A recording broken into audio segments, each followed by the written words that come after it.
Good afternoon. My name is Ilesomi Adeshida. Everybody calls me Ade, so don't be shy to call me that. I'm the Dean of the College of Engineering at the University of Illinois, and it's my great pleasure actually to welcome you here this evening or this afternoon. It looks gray outside. Uh, to what we call the Engineering at Illinois Dean's Distinguished Lecture, Leadership Lecture. I'm sure all of us know this university has been created since 1867, and I think the College of Engineering since essentially 1870.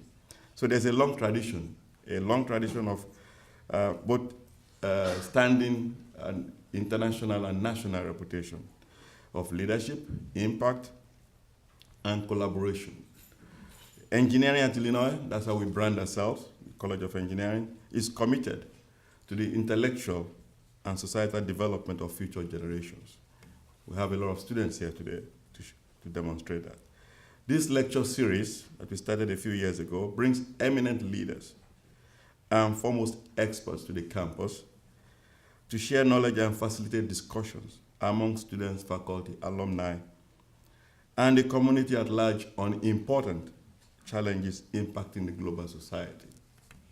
Today, we address one of the most important challenges impacting our global society, that of climate crisis and energy, and we welcome one of the world's most innovative leaders and Engineering at Illinois alumnus, Dr. K.R. Schroeder, the principal co-founder and CEO of Bloom Energy and the creator of the Bloom Box. You'll find out more about the Bloom Box later. Prior to founding Bloom Energy, KR, as we all popularly know him, was director of the Space Technologies Laboratory at the University of Arizona, where he was also a professor of aerospace and mechanical engineering. Under his leadership, the Space Technologies Laboratory conducted research and development for Mars exploration and flight experiments to Mars. As an advisor to NASA, he's worked for the NASA Mars program to convert Martian atmospheric gases to oxygen for propulsion and life support. Was recognized by Fortune magazine, where he was cited as one of the top 5 futurists inventing tomorrow today. As one of the early pioneers of green tech, Dr. Schroeder has served on many technical committees, panels, advisory boards, and has many publications to his credit, and patents also. Schroeder received his MS in nuclear engineering and PhD in nuclear engineering and PhD in mechanical engineering from our college, and his BS degree in mechanical engineering with honors from the University of Madras in India. KR believes that we can solve our current energy problems through a combination of technology, innovation, and conservation. He has pioneered new applications of solid oxide fuel cells and technical innovations founded upon creative thinking and new business models. We'll learn more about this today. It is my pleasure now to introduce Dr. K.R. Schroeder to tell us why the energy revolution will be the next big thing. Please welcome K.R.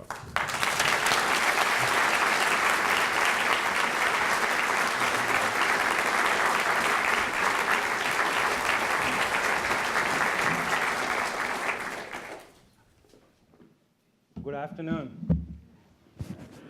Can you hear me? That's great. So, Dean Ade, thank you so much for introducing me and the kind words. It's a great honor to be here, to be talking to you all. It feels very nostalgic. I spent a lot of time here in Champaign-Urbana. It's a magical place. I'm sure as students you all recognize that. We'll get into energy and other things later, very shortly. But what makes this place magical is not the buildings, not the quad, not anything else. It's the camaraderie of the students, how each one of you can feed on each other, and the tremendous faculty who absolutely care to build you into great citizens. It's a standing room only, but there's one seat up here. And, but I just want to say that that seat is actually occupied in spirit by somebody that I want to dedicate this to, Professor B.T. Chow.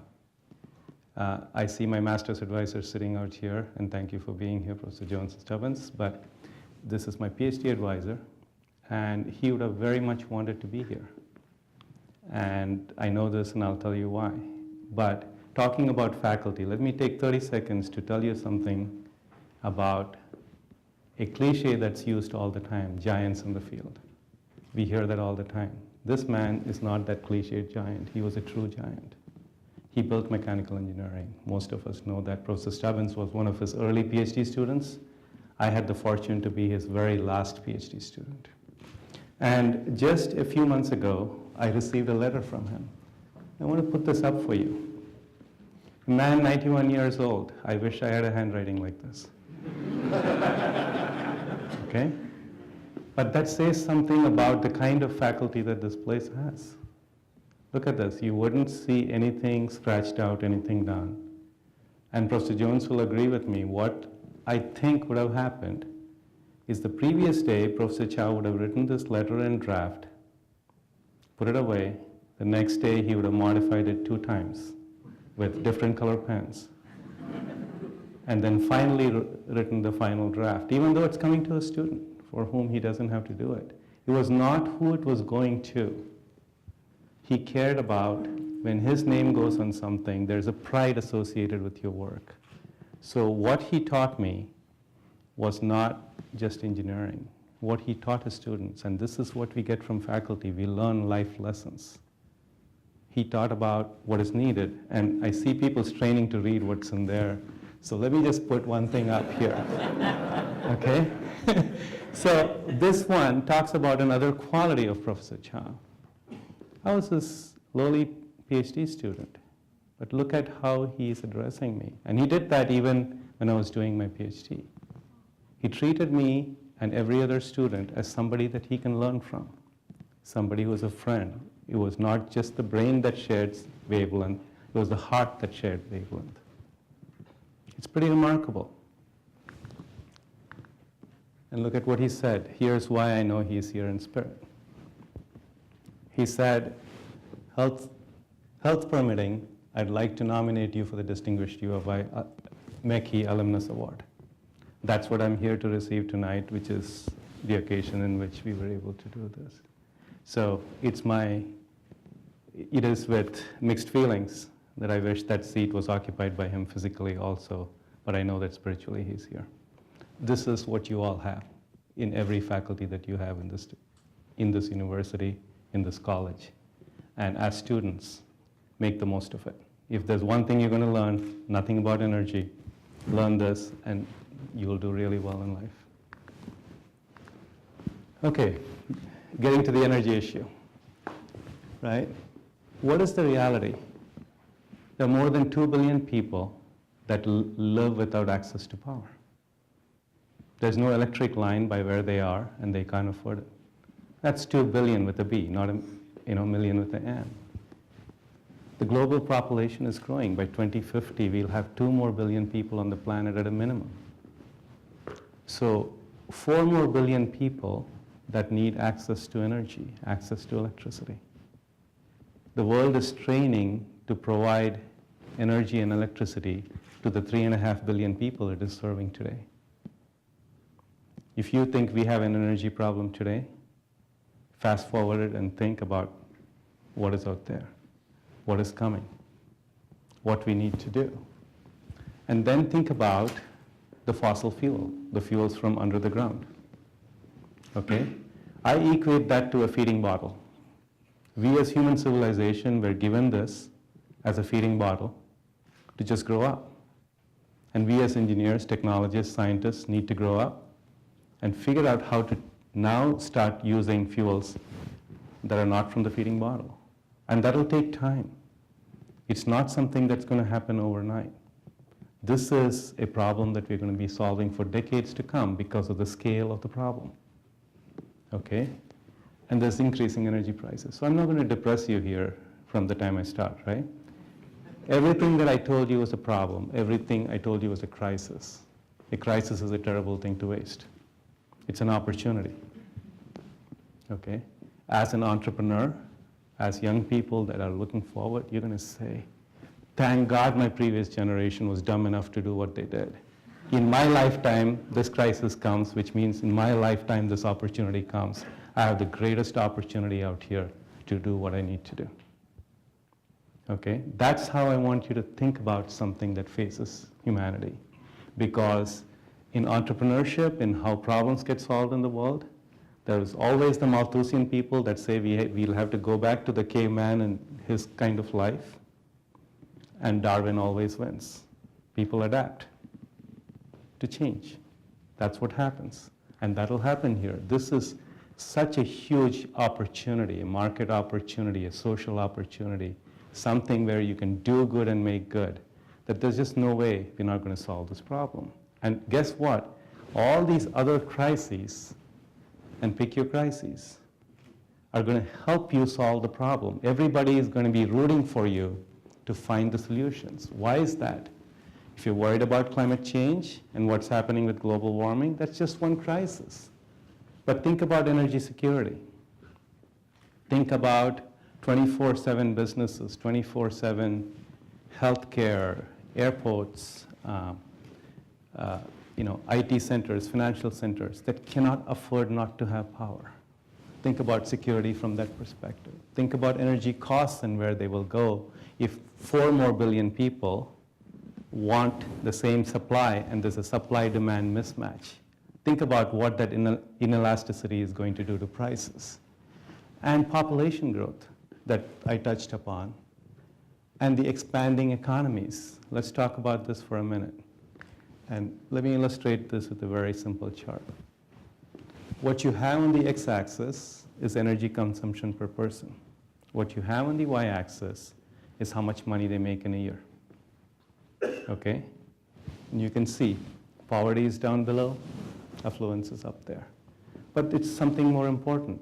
Look at the scale. It's a log-log scale. You all understand what this means. If I had plotted it, it'll just shoot up. If people go simply from $100 to $300 per person per year, which is about $1 a day, if they go to 1,000, look at what that does to energy use. It goes up tenfold per person. Multiply that by the 4 billion people. Are we going to tell them that they cannot have the same kind of life that we want to have? Or are we going to provide them that kind of life and make them our consumers and increase their quality of life?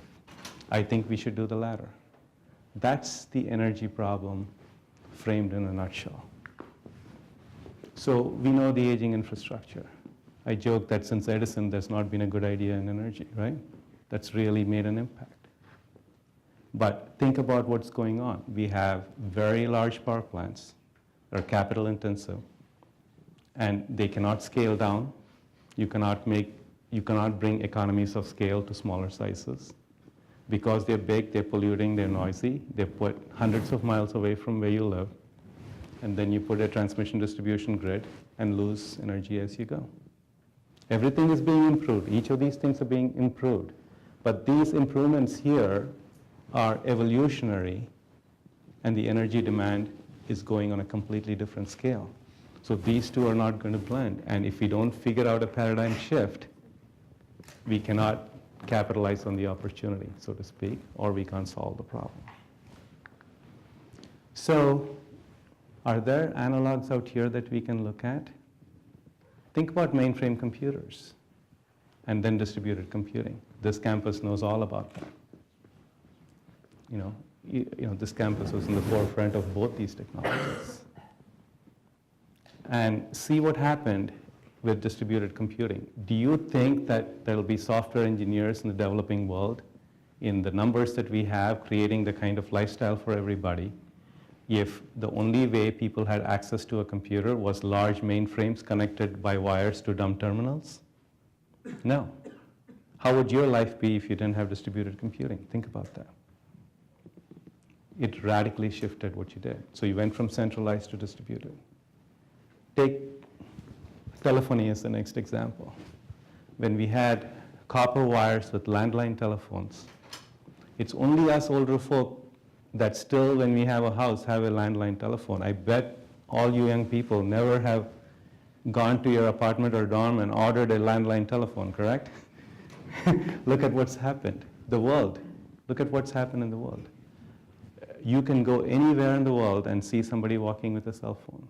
It is a capital light infrastructure that allowed them to go from centralized to distributed and provide access. And I'll talk more about that in a second. Why should the same paradigm of centralized to distributed not happen in energy? There is market proof that it changes lives. It changes paradigms. Okay? So let's take one more thing and then talk about energy. There's something between hard infrastructure and soft infrastructure. If you build a very large power plant, you can recoup the costs of it and provide the low-cost, affordable electricity only if it lasts 40 to 50 years. The average age of a power plant in the US, look at that, 46 years. Okay? You all know the pace at which engineering development happens, whether it's materials, whether it's electrical, whether it's infrastructure. Guess what? You can't retrofit that. When you build a power plant, it stays for that long. We need to go into a software infrastructure that can change as fast as technology changes to be able to catch up with what we need to do. That's a very powerful idea. Why is that important? Let's just look at this example. Okay? The landline telephone versus the cell phone. Between the time of Alexander Graham Bell and mid-1990s, landline telephones had penetrated 21 lines for every 100 people on the planet. 21 lines for every 100 people. That didn't mean 21 people had electric, like landlines. There were offices, there were multiple lines, but the total number was 21 out of 100. In 15 years, mobile phones penetrated 98 out of 100. Okay, those are the statistics worldwide. Look at what it did to cost. Now let me ask you a question. If replacing this with this was so expensive that for 40 years you couldn't change it after you got innovation, would that revolution have happened? Hard infrastructure versus soft infrastructure. A very important philosophical question that you need to ask yourself. Okay? You know the answer. It's a rhetorical question. So when I was working on Mars to make the planet Mars sustainable. I won't go into that in detail. I'm happy to answer that in questions. But my thinking when I became a faculty at Arizona going from Illinois was very simple.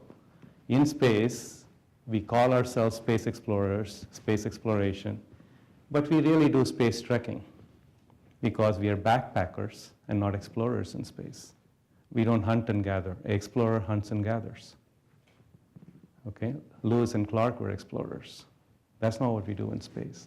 You need to learn to live off the land if you're a true explorer. And Earth is a cradle. It's not if, but when human spirit will explore and go to other places. So I was trying to figure out how to make the planet Mars sustainable. What kind of technologies do you need? How do you produce oxygen, fuel, electricity, heat? That's what I was working on. Between the Martians not paying me very good money and something else that I saw, I just figured out that I can take what I learned there and apply it to this opportunity that I talked to you, that I saw about 10 years ago coming. So we started a company using the same technology, a solid oxide technology, and I'll talk a little bit about it. I understand it's a very diverse audience, so I'm not going to get too technical on any one topic, but inspire you to think differently about the energy field. And we got the company funded using VC funding. Again, some of you, young people may be interested, happy to talk to you during reception about that. And we wanted to create a product, a black box. Don't think about that as a Bloom box. I'm not trying to market this to you. I'm not selling you anything. But I'm going to use the Bloom example just to talk about how you can think about something differently. And that is not the solution to the energy problem. It is a solution to the energy problem. Each one of you hopefully will innovate in your own way and create other solutions. Okay. So what we did here was simply to create a fuel cell that is a ceramic substrate, that is the electrolyte, which conducts oxygen through vacancies in its crystal structure. So oxygen ions will go from a high concentration region to a low concentration region because it's a distorted fluoride structure. And like any electrochemical device, it will need an anode and a cathode, 2 electrodes. And when you apply a charge, oxygen can go through, or if you have a partial pressure difference, it can be driven by oxygen, and you can get electricity out. So it can operate both ways, as an electrolyzer or as a fuel cell, either taking electricity and converting that to chemical energy, or taking chemical energy and converting that to electricity. So to tie it to Mars, what I was doing on Mars was taking solar photovoltaic electricity and converting that to chemicals that humans need.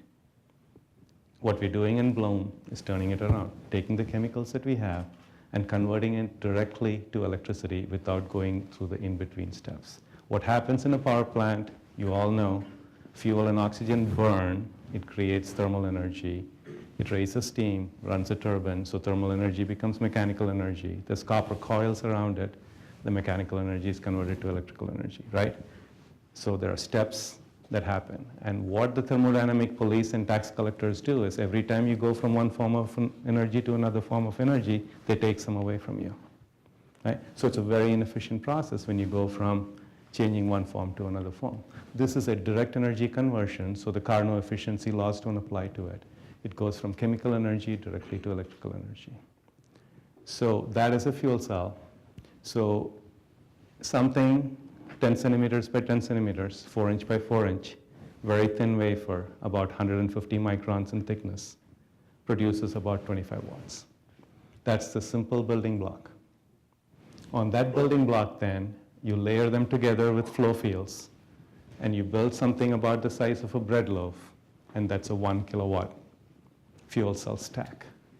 You put multiples of those stacks together in a box the size of a large refrigerator, and that's about 25 kilowatts. 25 kilowatts will roughly do a Starbucks. Think about that. So put 4 of those together, very important, right? Especially in student life. Put 4 of these modules together, you end up with a box about the size of a parking space, and that will do 100 kilowatts, which will be a small supermarket, or 100 homes on average, small homes. Okay. Now, that is an energy server, and just like in a data center, you take compute servers and put them together. You can take these boxes and put them together to do half a megawatt, whatever size you want to do. So it's a very modular approach.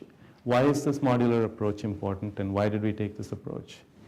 When you build something that's a single building block and repeat in high volume the very same thing, you can bring down cost. If you try to customize and build it every single time, you can't bring down cost. At the end of the day, the mission is affordable. Clean has to be a byproduct. The world does not pay for clean. The world pays for affordable, buys it for what they need, and by the way, it needs to be clean.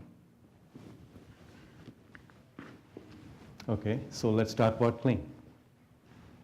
If we use natural gas compared to marginal US grid of what needs to get added, because of the high efficiencies, because of the lack of transmission distribution losses, we will do about 67% better in carbon footprint.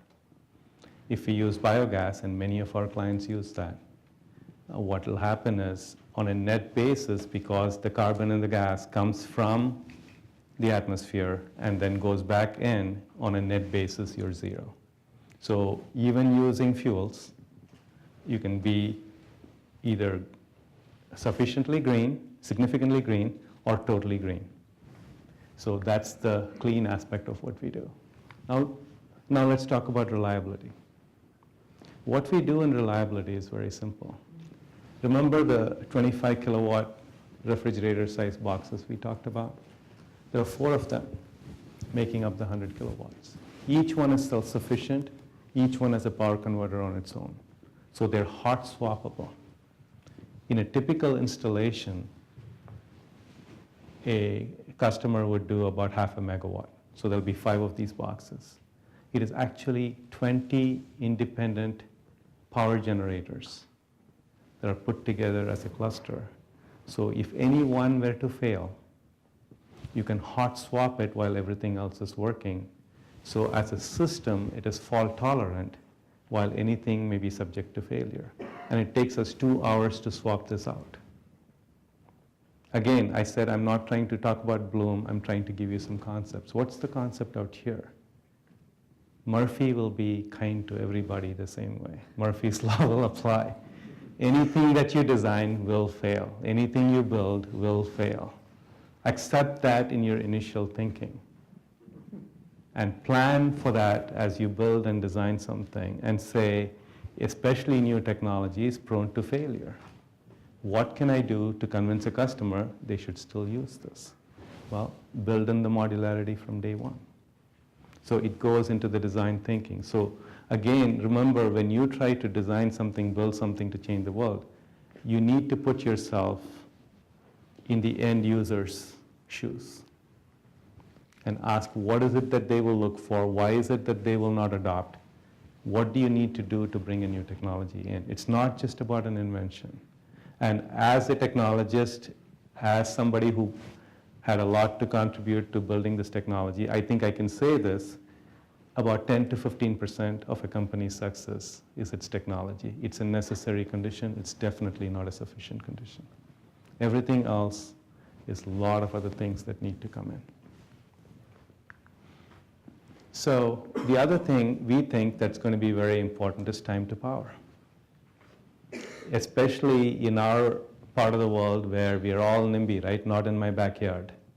The legislation, the environmental impact reports and all that need to happen take a very long time to put a power plant together. People cannot wait that long. If you can, from the time that you go in, within a few hours, install a power plant for somebody and power that building, think about how powerful that is. So that became one of the requirements with which we wanted to distinguish ourselves when we built it. So things were built modularly. The reason they're built in single pieces is if you had built the whole thing together, you would need a crane to lift it, and you'll need a crane operator, and it'll cost a lot more money than a forklift operator. Okay? Think about what you need to be thinking about design when you're trying to put a product together. Anything new. So then, again, the modularity and the reliability, and think about what is happening in the world, right?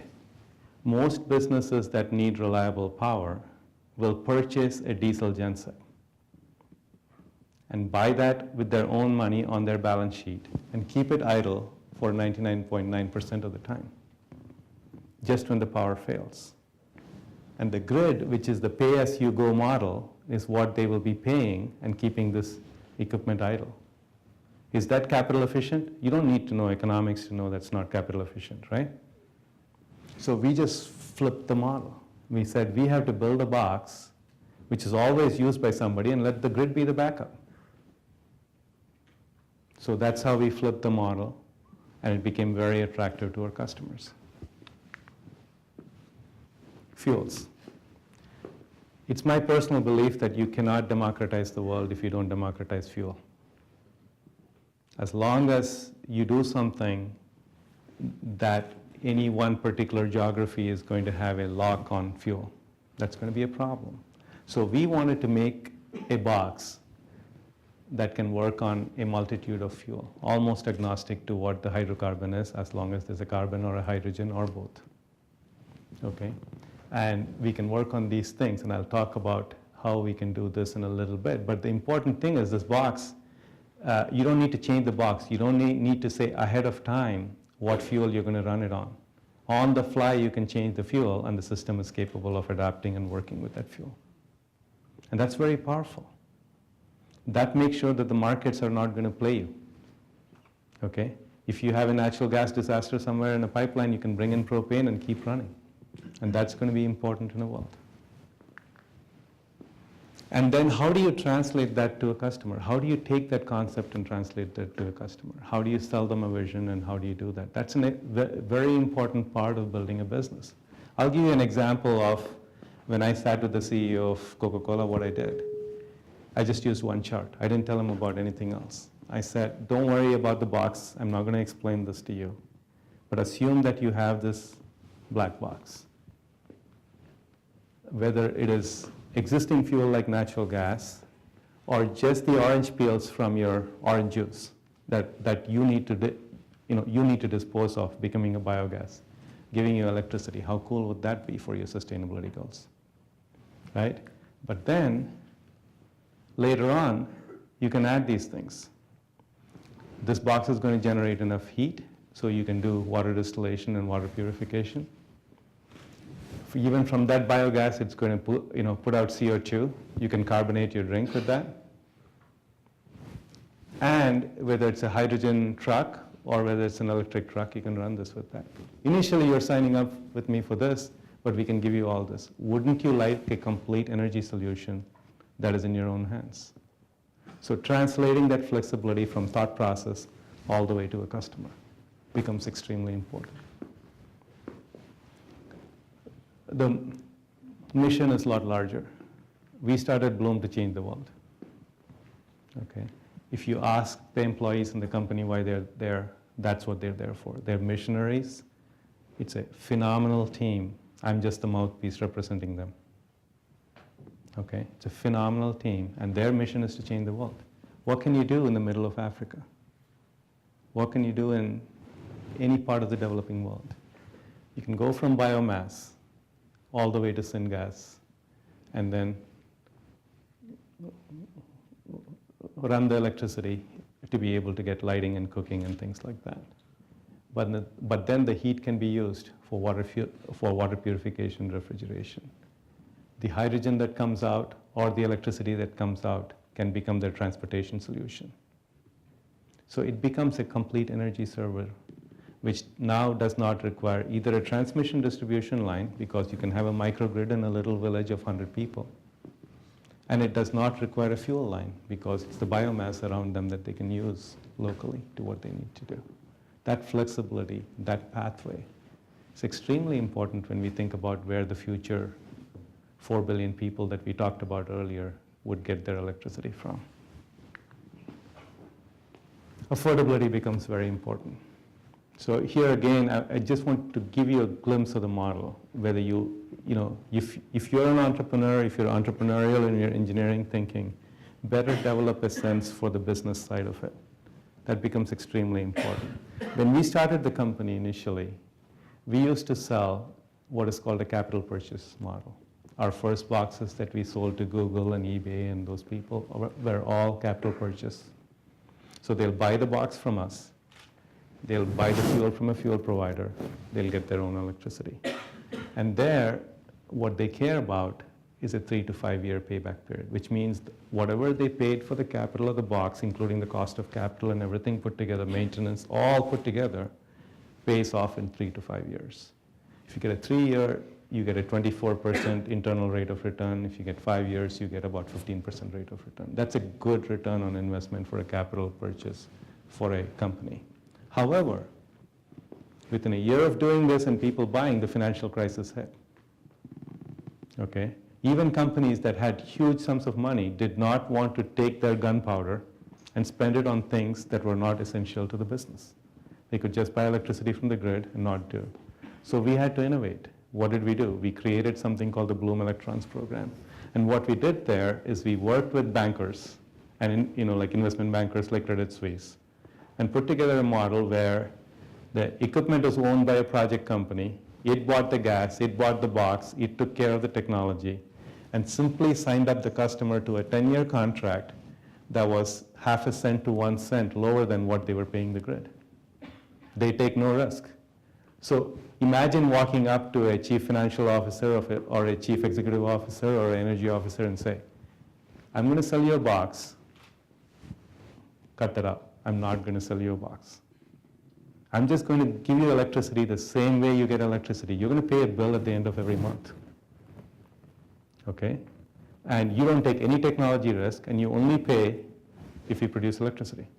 And by the way, it's going to be cheaper than what you're paying them. For 10 years, it's fixed. And you can go out and claim that you're environmentally friendly.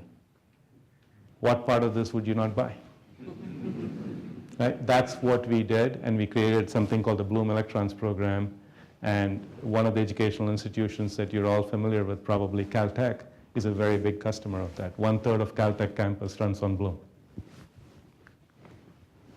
So all these customers signed up in a hurry. And what did we do? We're a very young company. What have we done so far? We've put enough power to power about 10,000 homes a year so far. It's small compared to the big numbers that I told you, but we need to grow. We used to build, even a year and a half ago, 1 box a month. Today we build 1 box a day. That's 30 times in about 16 to 18 months. And remember, the supply chain for the kind of things that we do, the people that make the parts don't exist. We are creating a supply chain. We're not just building a company, we're building an industry. It takes time. But we'll get there, and we are in a hurry. And you can see the environmental impact. So there is an example of what happened at Caltech. And this is interesting because when we announced the Bloom Electrons program, you can see the boxes sitting out there. Would you imagine if you had a 1 megawatt diesel generator out there producing electricity? People sitting out there and having a press conference and enjoying a good day? Okay? That's pretty remarkable. We can put it on rooftops, like what we have in Adobe. It's about a 1.3 megawatt installation. Or we can put it on a lawn as a showpiece. That is that's the PayPal building of eBay. It's their headquarters building. So we made it architecturally, from an industrial design perspective, make it look attractive. So it's not the old generation, your father's power plant. It is something that you can have outside your bedroom window, you can have in your lawn, and show your employees, motivate your employees that you're being nice to the planet. How would you do that if you painted industrial green and put vents all over and a little chimney coming out, right? Nobody would want that in their backyard. So we had to think through that process and say industrial design is very important. Make it look attractive. Make it look something that people can be proud of. And it doesn't make noise. It doesn't emit stuff. I always keep getting asked the question, but you live on subsidies, you need subsidies. Is your cost going to come down? Where are you going to be? I want to put this chart up. Any new technology that you do, if you're going to get into it, you need the equivalent of a Moore's law. You all know Moore's law from computing and what it means to the semiconductor industry. You need something like that. It's going to be a different law, but you need something like that. So look at this number. When we shipped our first unit to Google, that's not what we charged them, but it costs us 35 cents a kilowatt hour. Again, I don't talk about the box. The cost of the box does not matter. The product coming out of that is electricity. You all pay for electricity. You pay a certain rate, right? That's what matters. That's what you got to compare against. Then it's apples to apples comparison. And within 10 megawatts, within a year and a half, 10 megawatts is 100 boxes. So imagine you build the Model T car factory, and the 100th car coming out is half the price of the first car. And you didn't have volume to help you. 100 is not a number, right? 100 can barely do this side of the campus. So in something that small. So my question to you would be, look at this and ask yourself why you can't do this and this. I know what those numbers are, but in Bloom, we never talk about anything until we do it. We've done this. I'm not going to tell you what these numbers are going to be. But I just want to leave you with a very profound saying on this particular chart from Edison. Edison said, I'm going to make light bulbs so cheap that only the rich can burn candles. Okay? I'm going to make electricity so cheap that only the rich can burn coal. That's when green takes off. If we don't do that, we can't expect the world to embrace sustainability. It has to be affordable and sustainable. It's an issue of and not or. So I talked about the input flexibility. Let me just focus a little bit on the output flexibility. We can do AC power, DC power, things like that. So again, I'm going to bring on Edison to think about. You know what? Edison was right. He was just ahead of his time. For those of you in electrical engineering and power engineering and who know history, there was this big thing between Tesla and Westinghouse and Edison, and whether it's going to be AC or DC. You know what? Edison was right. He was just ahead of his time. So think about a data center. I thought this is a good example to use out here. What happens in a data center? Every single server runs on DC. You have an AC to DC converter. In each server, it costs about 60 to 80 bucks today. It loses 15% of the electricity right there in that AC to DC conversion, roughly, on average. Some are a little more efficient, some are a lot less efficient. Okay? So what happens to that 15 to 18% that gets lost inside the data center? It becomes heat.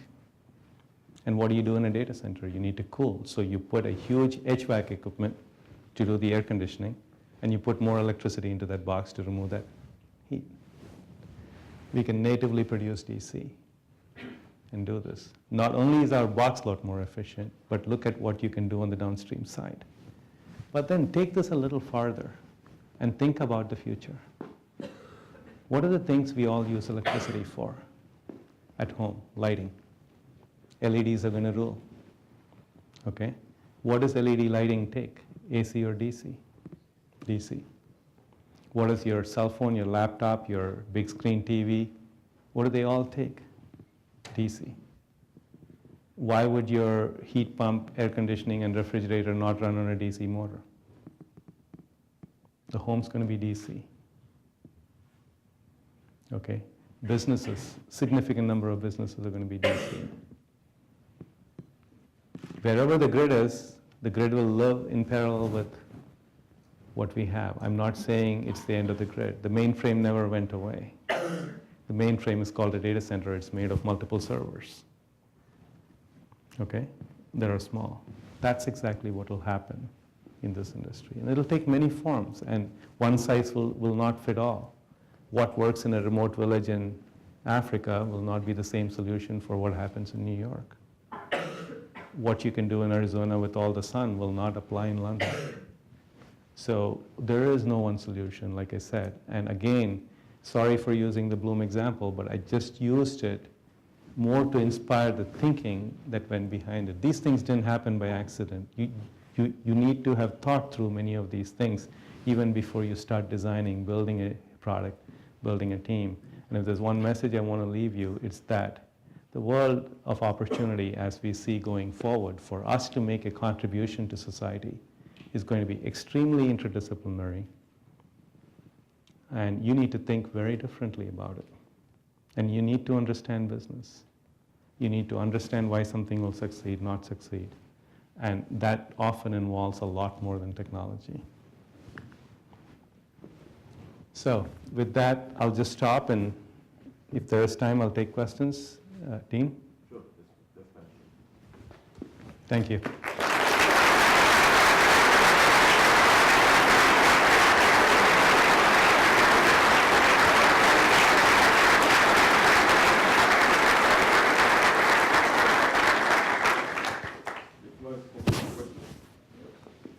How does the Bloom box respond to change in demand?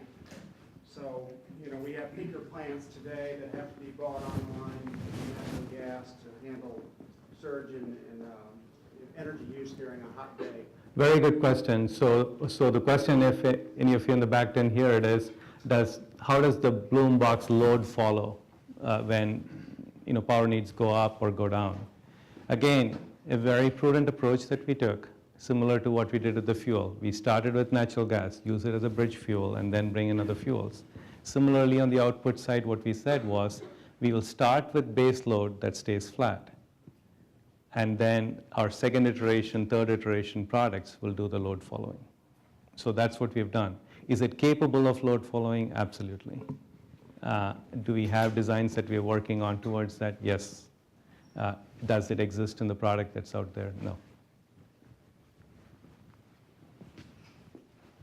And some of the challenges to financing distributed generation projects is they're too small for the major banking institutions to be interested without creating a portfolio of projects.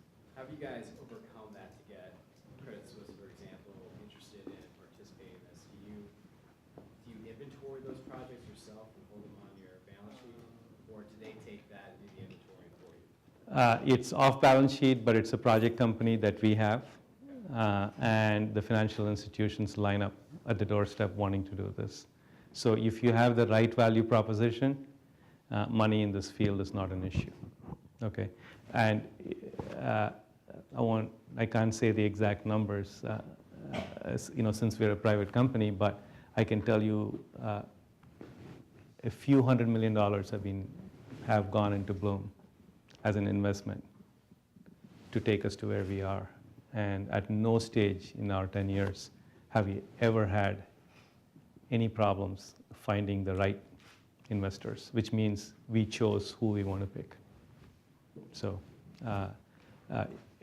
build the right value proposition, have the right product, have the right team, investors will come.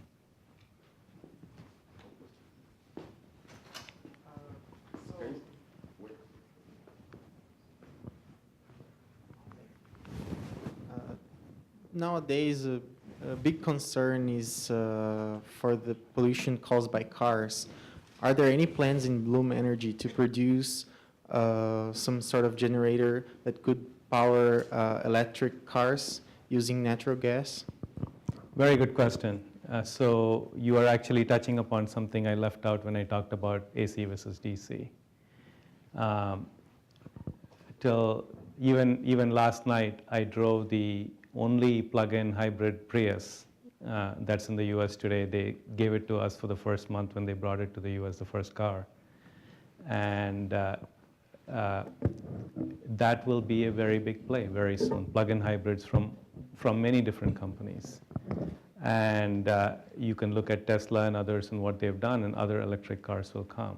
So if I were to take Tesla as an example, if you use 110 volts and try to charge that battery system, it'll take you about 16 hours to do a full charge, between 12 and 16 hours to do a full charge. If you have a 210 volts, it'll take you about 8 hours.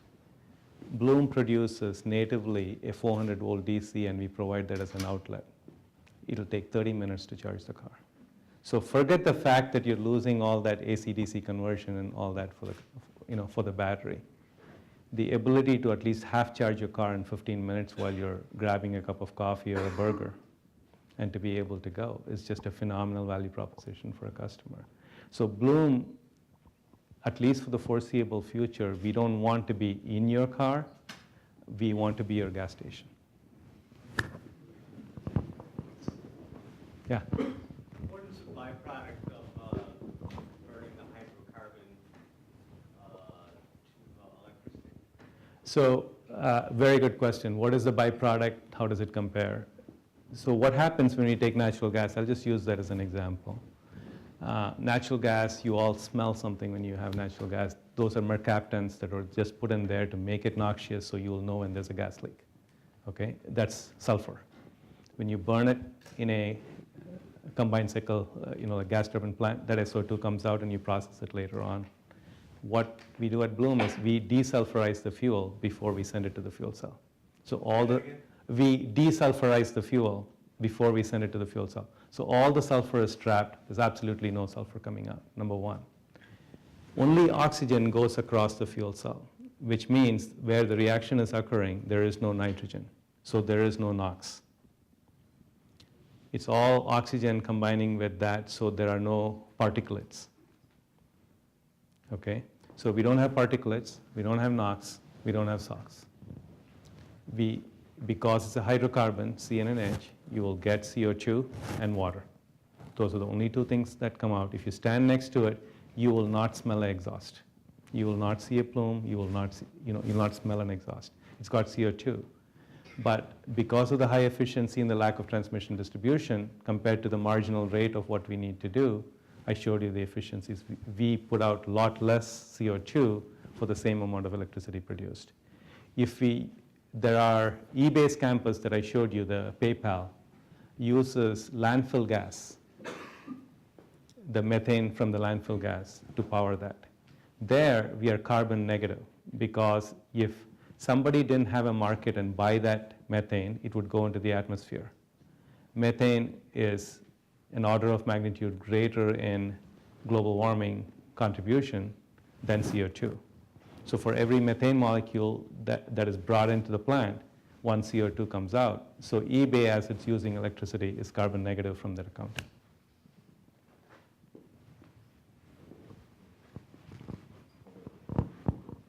So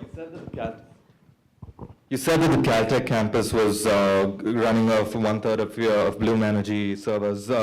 Has a similar proposition been spoken over with our faculty and our administration? There are two things, and this is the reality of where things are, and it's a harsh reality. The harsh reality is the following. Cost of electricity in Illinois is a lot cheaper than cost of electricity in California. A lot of Illinois' electricity comes from coal. At this current point, till we take a couple more steps in that Moore's law, we can't compete with that cost. And since we make very few, so if Illinois were to buy it, it needs to be a different value proposition and not the bottom line value proposition. Okay, that's one. The second thing is the state of California has very good incentives right now that make it attractive. The state of Illinois does not, and I don't think given your budget situation, they'll create I would rather it go into your R&D and tuition than come to me.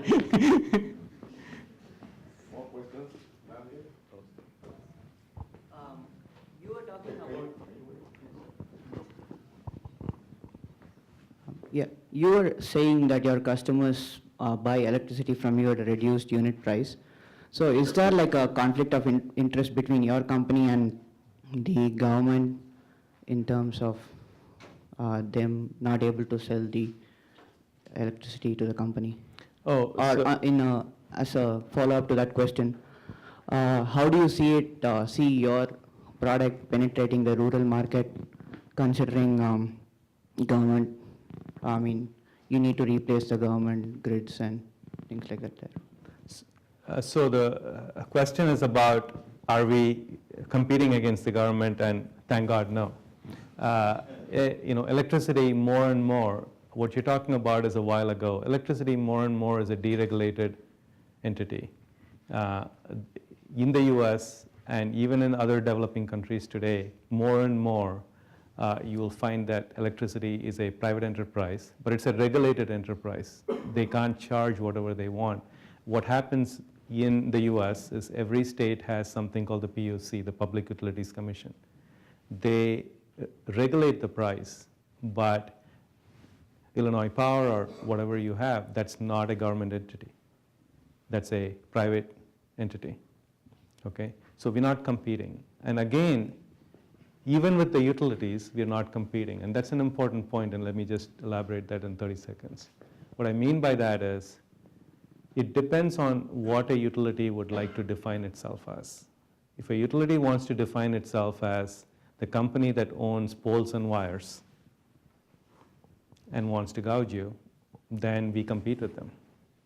If a utility says, I'm in the business of selling my customer electricity and giving them a good value proposition and making a profit in the process of doing that, then we are their friend. Because the utility can buy the box, the utility does not make the power plant. Okay, they don't design it, they just run, operate, maintain. There's no reason why they can't run, operate, and maintain Bloom boxes and serve it to you with all the attributes and collect the money. So it's not a conflict.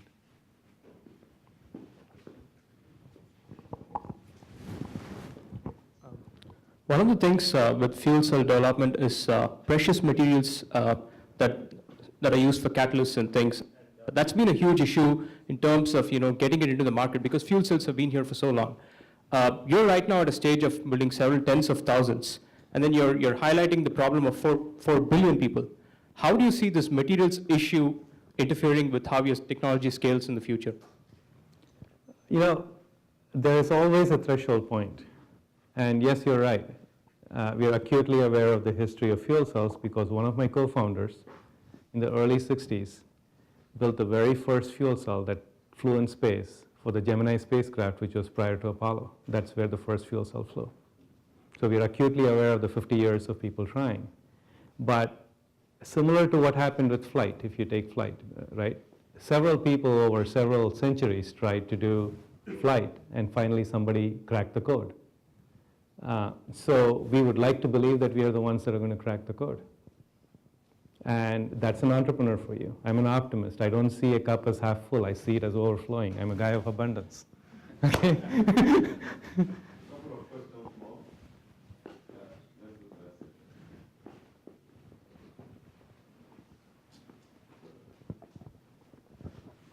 How long does a bloom box last, and what are typical things that break down? Very good question, or questions. We warranty and guarantee the performance, efficiency, and output to our customers for either 10 years, 15 years, or 20 years, okay? Depending on what they sign up to and how we maintain it. And during that time, what has to get changed? The stacks have to get changed every once in a while. The fuel cell stacks, the bread loaves that I told you. So what happens inside that bread loaf? It's the fuel cell. They are catalytic material. The catalytic material will structurally change because of the high temperature and the reactions that are going on, and it'll drop in efficiency. But they don't die, and you'll be surprised with what we do. When we get to 45% efficiency, lower heating value to AC power, when we get to 45% efficiency, we say that that fuel cell does not work anymore, and we replace it. Most power plants will be happy to start their life at 45% efficiency, okay? Because it's our belief that the price of fuel will only go up with time. I'm not talking about the spot market that can go up and down, but you saw the problem of supply-demand. So higher and higher efficiency is a better way to do it, and there's a value proposition. The good news is, because we planned it that way, we can take those fuel cells, which are ceramics and other powders, simply crush them, reuse all the materials. It's completely recyclable. Okay? And as long as we keep bringing down the cost of making that, we can afford to do that. And we can afford to run at a high efficiency. So that's the value proposition. Okay? Good. John? So you've talked some about the growth of your company, and I just have to ask, why hasn't it grown a lot faster? What's preventing you from expanding even more? You sound like me asking my employees that. It's one of the most frustrating things, without a question. As an entrepreneur, you have a sense of urgency, and this is about a mission. We know why it's important. We know what to do. But I think I answered it. Let me elaborate on that. We're not building a company. We're building an industry. If I'm building the next electronic gadget, okay, now I know who will design the chip. Once I design the chip, once I design the architecture, I know who will fab it. It'll be one of the big, okay, semiconductor fabs. And I'll know who will take that chip and do a printed circuit board for me. I know who will package it for me, okay? I can go all over the world, right? Apple can do that. They have a great partner in Foxconn, right? Very easy to do. For what we do, we don't have the equivalent for a lot of those things because it's a brand new technology. There is a metal part out there that's a powder metallurgy part. It's a 1,600-ton press. There are 2 1,600-ton press makers in the world. You place an order, 13 months later, you'll get one press. Okay? We are changing all that, but I need to work with them to increase their capacity. I need to work with a powder metallurgy company to increase their capacity. And these are bricks and mortar, 4-story tall factories. And by the time they get permitted, built, everything, it takes time. And you can't place all those orders before you have proven out your first box. Okay? But when you place those orders, it takes time to build it. So it will take time. Anything of this nature, which is not bits and bytes, right, is going to take time. That's why I said this energy opportunity is an opportunity that you guys will be talking about when you have grown up as students. Okay, it's a great opportunity. KR mentioned that Apple has Foxconn as a partner. Actually, the senior vice president of Foxconn should be somewhere in here. Is he here? Oh, stand up, stand up, stand up. Yeah? That's an alumnus, okay?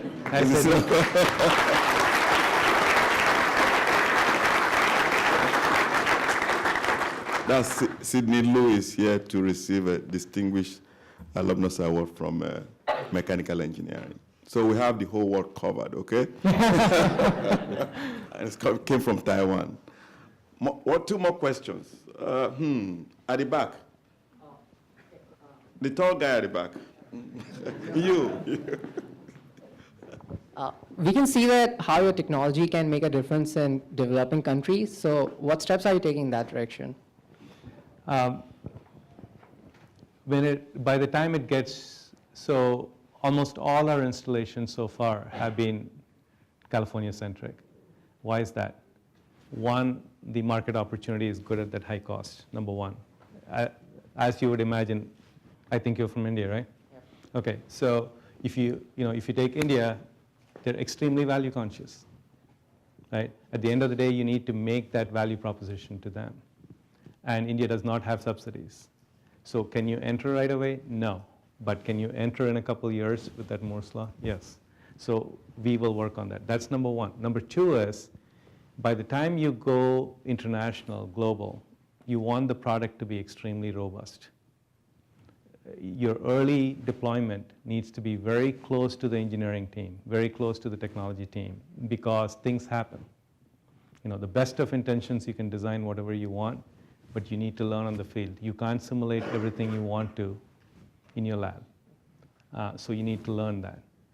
So there are multiple reasons, but believe me, if Bloom becomes an extremely successful company financially and does not do the mission of changing the world, in my personal opinion, we would have failed. Because there is a thing that we have at Bloom. We talk about missionaries and mercenaries. We talk about success, and we talk about success and significance. To me, it's success and significance. I'm a capitalist. I would like to be successful, but I also want significance. It's not either or, it's and. Thank you. One more question. The guy in orange. There'll be a lot of them.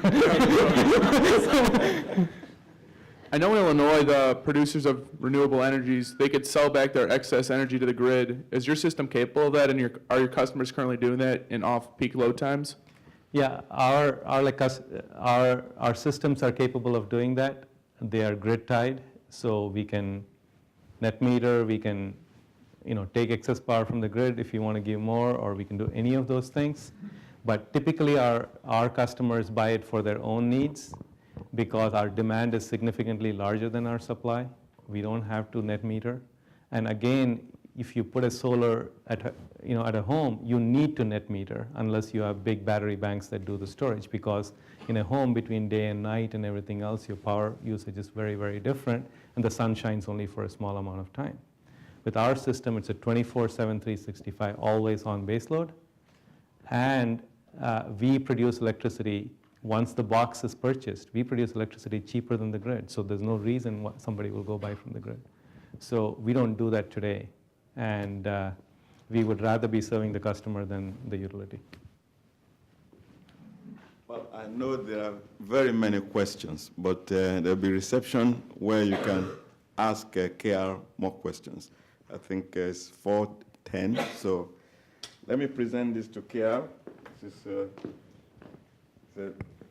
a symbol that you've come here today. It's Thank you. This distinguished leadership lecture on energy by KR, and University of Illinois is written very boldly on there. Thank you very much. Thank you. Thank you.